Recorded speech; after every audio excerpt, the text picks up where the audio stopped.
Hey everybody, hope all of y'all are having a good day today. The other day I was at one of these used clothing places, and from time to time I find some really cool shirts and stuff, some vintage stuff, and I found a Grateful Dead shirt. You guys know their little logo, it's famous, you know. I never was a Deadhead. I never really cared much for their music, but everybody knows Grateful Dead. And I got to looking at their logo with the lightning bolt down the middle, and for some reason in the spirit I was just seeing the cherubim that was placed at the entrance to the Garden of Eden, keeping Adam out. And you know, I was seeing that lightning bolt as that sword, that fiery sword.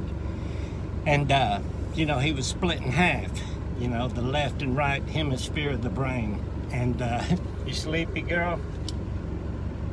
And I also, in that bolt there, I was thinking of the chasm, you know, that's written about with the rich man and Lazarus, and there was a large chasm between them, you know, where they couldn't connect, you know, and he told me, even if I wanted to come over there and help you, you know, the rich man, because he was like, I'm in this place of torture, you know, he said, even if I wanted to, there's this big chasm, you know, there was no bridge. Well, we know what the bridge is. The bridge is Christ. If you look at Golgotha, the place of the skull, he's the one that connects the two walls, the two sides, the left and right hemisphere of the brain. But he couldn't get there, the rich man, because he didn't accept Christ, all right? The poor man, he did, all right? So he was on the other side. But he said, I'm in this place of torture, and a lot of people try to use that parable that Jesus was using about the rich man and Lazarus as, you know, like, look, there, it's real hell, hell is real. But he said, I'm in this place of torture. And that word in the Greek is like basileos or whatever. It means one of those testing stones that you use whenever silver and gold come out of the purification fire. They'll use that stone and see if it leaves a mark or not. And that way they'll know whether or not it needs more fire time to get rid of more impurities, or if it's good. So it means it was a place of testing where he was at. Because eventually the rich man would come around. All right, and that word chasm that was used there, that, you know, for the great space between, also means widow. All right, and remember the Antichrist says, I'm not a widow.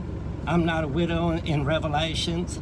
And then there was the poor widow who gave everything she had. She realized she was a widow and knew it, you know, so she wasn't prideful. She was humble, all right? But the Antichrist was like, I'm not a widow. I'm not a widow. Okay, that was the prostitute. Remember the great prostitute said, I'm not a widow? But she was. All right? She would be, and there would be a great chasm until they come to know Christ in the middle.